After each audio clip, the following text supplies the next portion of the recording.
Hello, I'm Rich B, and in this video is basically a topic about Brexit, because there's so much talk about Brexit, and we've already had the vote back in 2016, but yet there's no actual plan being established of what Britain will be like afterwards, after the whole Brexit negotiations.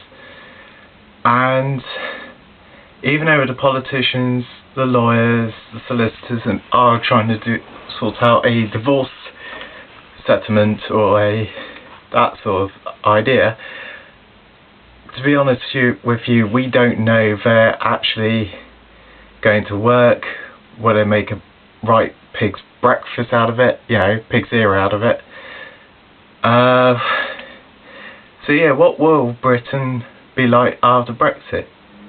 Well, I've got what I like to call 4 simple ideas. 2 of them are good ideas, and the last 2 are called vote-winning ideas. They're very different concepts to the whole spectrum.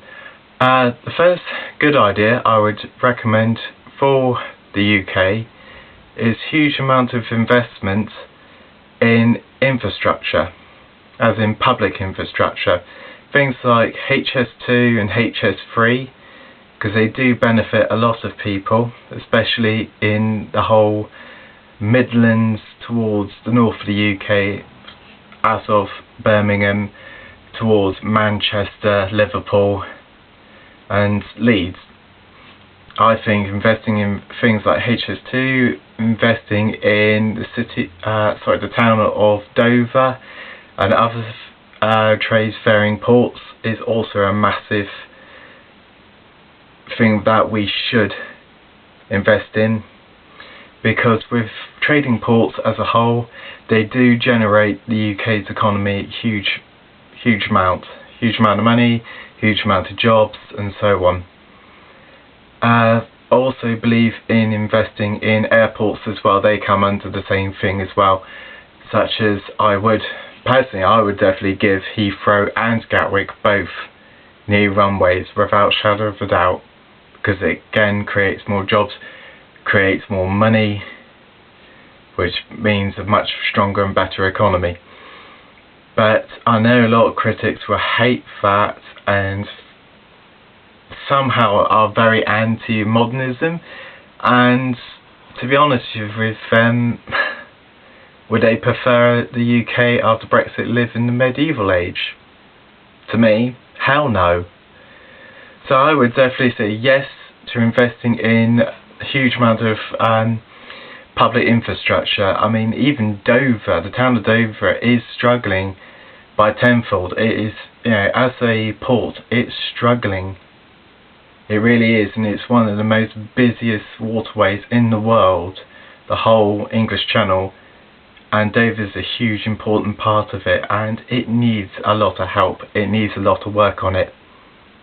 So that's my first idea of improving British infrastructure with all transportation and with trade. The second idea I've got, which is to sell off all the things that we don't want in this country. Now, I would strongly suggest things such as Nigel Farage, glad to sell him, Piers Morgan, Ricky Gervais, Russell Brand. Heck, if it was me, I'd sell off the whole county of Essex, probably. Things that we don't need in this country at all. I mean, it's like, selling off a second-hand car sort of thing, really, if you think about it. And in a way, it's making a quick, easy buck. And that's apparently what most British people want, is make quick, easy money. So that's 2 good ideas I suggested. Wonder what you think of them. Otherwise, you've got the 2 vote-winning ideas. Now, one of these I would suggest as a vote-winning idea would be, now we all like Star Wars, don't we? The film Star Wars, and I've got to admit, the best film I like was Empire Strikes Back. Very, very good film, and that's given me an idea. Rebuild the British Empire. Bring back everything that we used to own and reclaim it. And with today, with our whole UK's human rights and the NHS, we can spread those around into places like Canada, Australia, New Zealand, India, and all the former British colonies that we used to have.